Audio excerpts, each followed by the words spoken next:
Bonjour ou bonsoir, bienvenue sur TV5 Monde dans le magazine de l'art de vivre Nec Plus Ultra. Ce numéro est entièrement consacré aux femmes aujourd'hui, devinez pourquoi. Des femmes qui sont complètement investies dans le domaine de l'excellence. Et vous avouerez qu'il fallait bien ce décor de rêve pour vous parler de ces femmes d'exception sommaires. Rencontre avec les Amazones du polo féminin. Grâce à ces pionnières, le luxe et Internet font bon marché. Avec les sœurs Prouté, le dessin ancien reste à la page. On commence par le sport, mais pas n'importe lequel, le polo. Direction le polo club Marcus Sanctus et le polo club de Chantilly pour revoir le meilleur de l'Open de France féminin. C'est un sport qu'on pensait réservé à quelques lords anglais amateurs d'odeurs de cuir et d'écurie. Mais depuis quelques années, une petite révolution gagne le monde du polo. De plus en plus de femmes mouillent le maillot. Des cavalières attirées par ce sport d'équipe millénaire. Un changement que l'on doit à quelques pionnières. La porte a été ouverte par une fantastique joueuse anglaise, britannique, qui s'appelait Claire Tomlinson, Claire Lucas, qui a été dans les équipes avec le Prince de Galles, etc., et qui vraiment était une très grande joueuse de polo.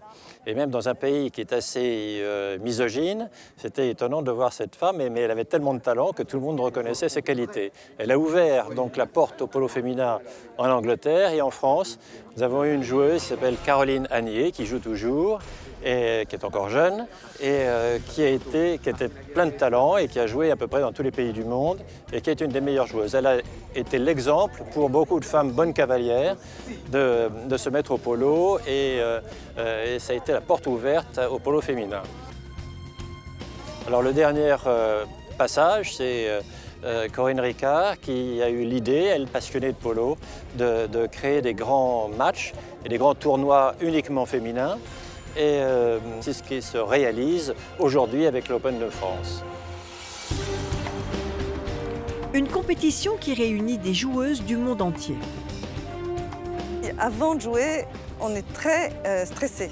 On éprouve vraiment à un moment, pas d'angoisse, mais l'adrénaline commence à monter et on ne peut pas vous parler, on ne peut pas vous parler d'autre chose, on est avec ses chevaux. Et puis pendant le jeu, on donne tout ce qu'on a, on ne pense à rien d'autre, on oublie tous les soucis de la vie, on fait corps avec son cheval et on essaye de respecter la stratégie qu'on a mise en place avant. On va jusqu'au bout du risque et ça, c'est formidable.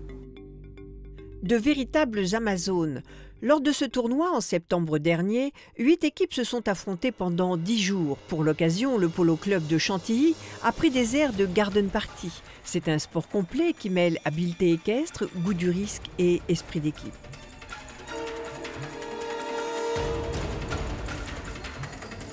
Ce sport allie la vitesse, le contact, l'équitation, parce qu'on fait d'abord une équipe avec son cheval, ensuite on a une équipe avec 4 coéquipières et c'est vraiment c'est un sport très complet. On a des montées d'adrénaline, d'abord beaucoup de frustration des fois aussi, parce que c'est tellement difficile que quand on n'arrive pas à faire ce qu'on veut, on est très frustré.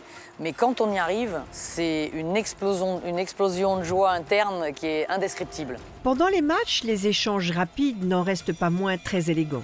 Le fait de jouer à 4 vous entraîne à prendre des risques.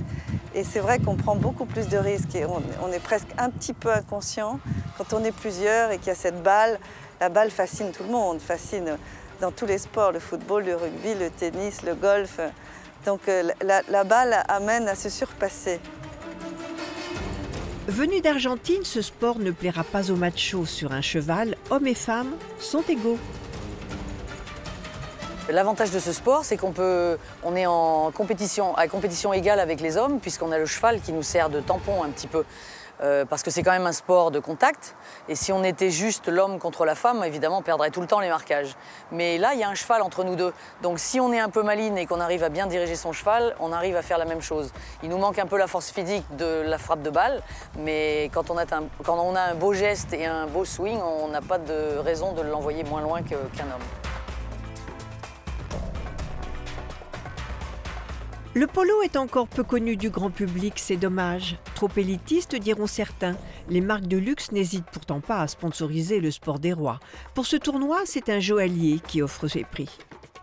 C'est beaucoup de la précision, c'est des gens avec beaucoup de passion. Et on est très content d'être ici au premier Open de la France féminin. Et on a fait un petit clin d'œil avec une montre polo où les chevals bougent dans la montre. Les finalistes, les voici. Elles susciteront peut-être de nouvelles vocations. 70% des nouveaux joueurs de polo dans le monde sont des femmes. Donc ça veut dire que le polo séduit de plus en plus les femmes, qui sont d'ailleurs dans les clubs d'équitation, les femmes sont 80% des cavaliers. Donc je pense que les femmes peuvent s'amuser énormément au polo, mais aussi apporter une touche un peu féminine. Un élevage des chevaux un peu plus doux, plus subtil, mais qui apporte autant de résultats, sinon plus. Je pense que les femmes sont très heureuses avec les chevaux, qu'elles vont apporter un savoir-faire peut-être plus subtil et plus intelligent que celui des hommes. En polo comme ailleurs, la femme est l'avenir de l'homme.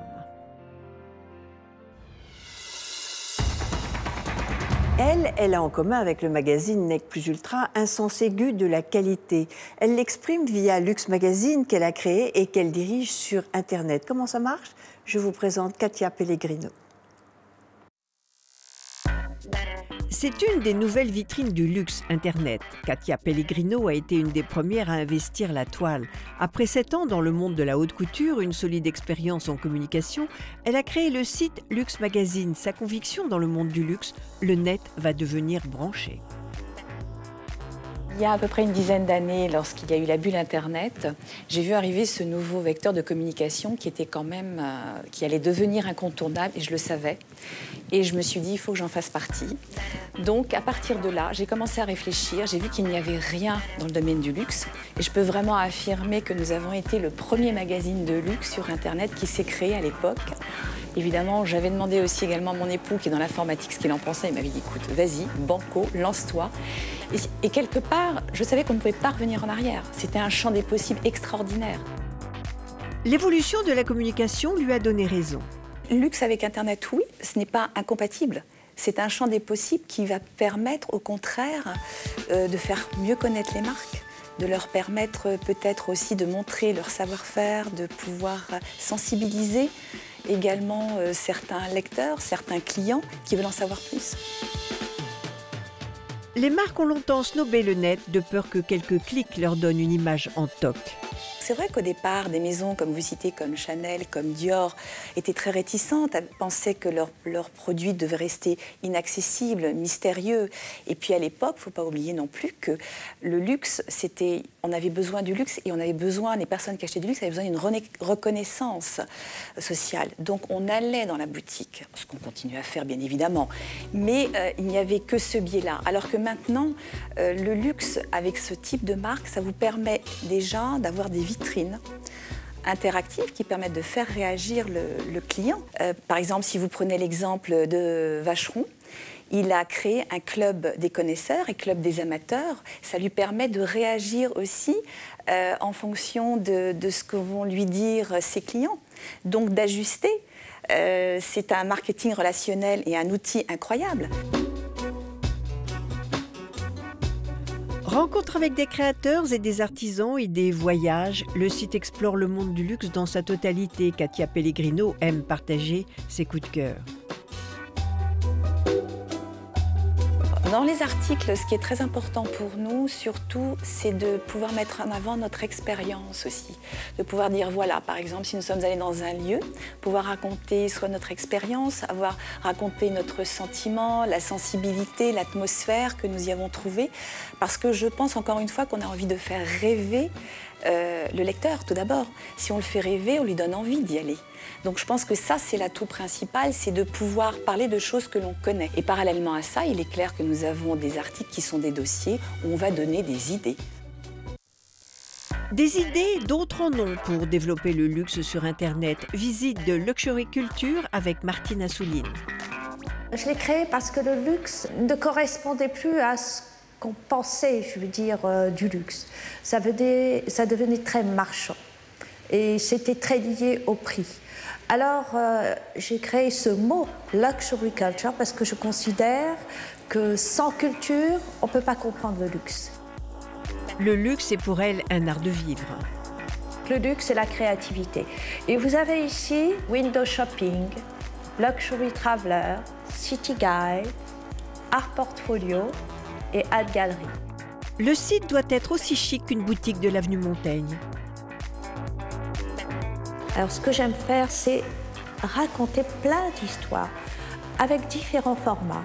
Mais ce que j'aime, c'est être cohérente. Si l'on va d'un secteur à un autre, d'une rubrique à un autre, il faut qu'on ait ce sentiment d'être complètement protégé. Encore, je reviens à cet écran dans lequel je mets mon lecteur. Et il faut qu'il ait ce sentiment de luxe, calme et beauté. Aujourd'hui, 8 personnes travaillent pour ce site.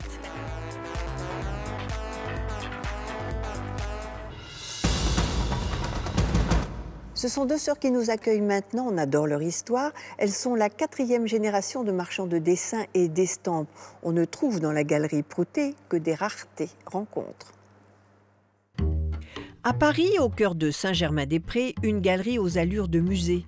Elle possède une vaste collection de dessins et d'estampes du XVIe siècle à nos jours. Ici, on est marchand d'art depuis 125 ans.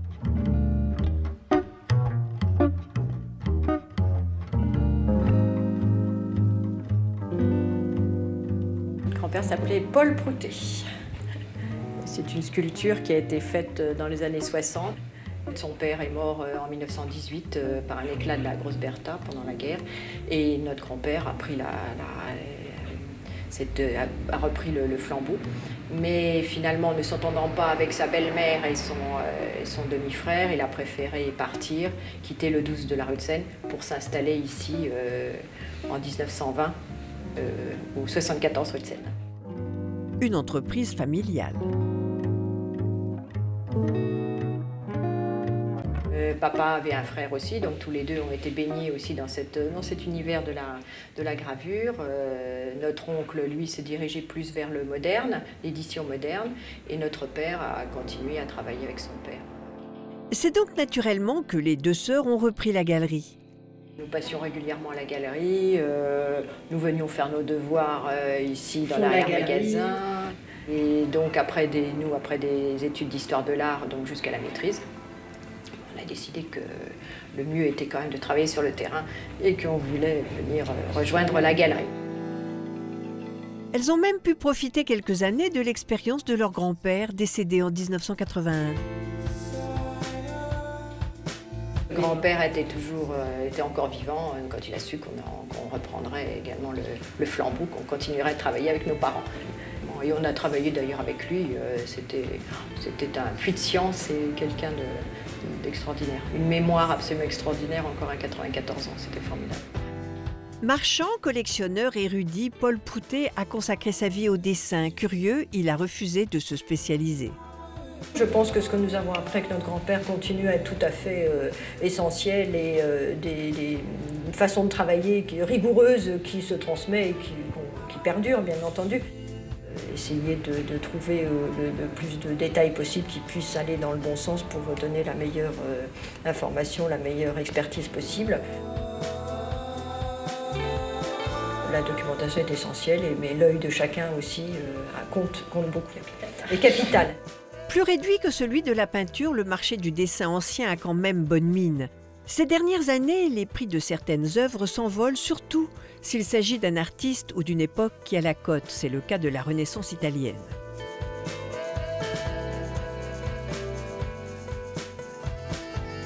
Les choses sont rentrées dans les musées, beaucoup de collections particulières également.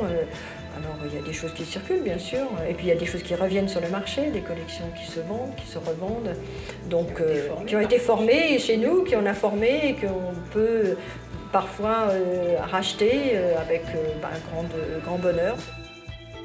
Ce qui frappe, c'est la diversité des œuvres proposées. Grâce à leur œil d'expert, les deux sœurs conseillent les collectionneurs et démasquent les faussaires. Pour rester à la page, elles vendent et achètent des dessins contemporains, un bon moyen d'attirer de nouveaux amateurs.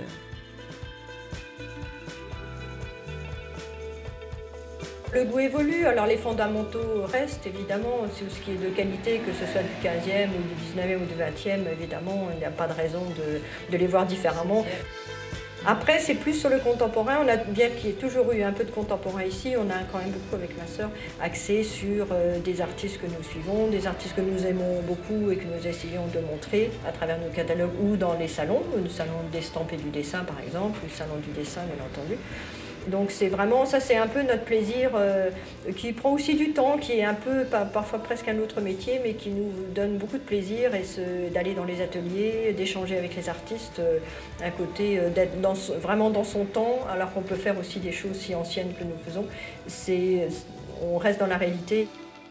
Voici un dessin du peintre russe Marc Chagall. La galerie possède aussi des œuvres de Rembrandt, Picasso, Goya, Matisse. Leur point commun, la qualité. La clientèle rajeunit, alors elle vient aussi beaucoup par le biais du contemporain, de plus en plus, mais quand elle rentre à la galerie, il y a un éclairage, on peut apporter un éclairage sur d'autres œuvres que simplement du contemporain, et on voit quand même que les gens, avec des explications, avec un peu de travail autour, peuvent très bien adhérer à autre chose que du contemporain, qui est peut-être plus de temps et peut-être plus accessible pour certaines personnes. 3 fois par an, la galerie édite un catalogue avec ses derniers coups de cœur. Le but ? Attiser la curiosité des collectionneurs. Et les clients ont toujours la passion, ou ils demandent à découvrir. Et ça, ils trouvent ici, on peut leur apporter ces renseignements, la façon de voir, l'œil qu'on va aiguiser, qui peut tout changer. Voici le portrait de l'amateur éclairé. Ce sont des amateurs assez pointus, connaisseurs, assez souvent vraiment exigeants sur la qualité de conservation également, c'est important. Des gens qui connaissent en général bien le domaine dans lequel ils se sont spécialisés, que ce soit une période, que ce soit un artiste, ou simplement des artistes sur plusieurs siècles, mais avec un critère de qualité. Pour les satisfaire, seul compte la qualité. On essaye d'aller le plus possible de proposer des choses de qualité pour chaque artiste. Pas besoin de faire un dessin, ces 2 sœurs sont passionnées par leur métier. Elles perpétuent avec habileté la mémoire de Paul Proutet.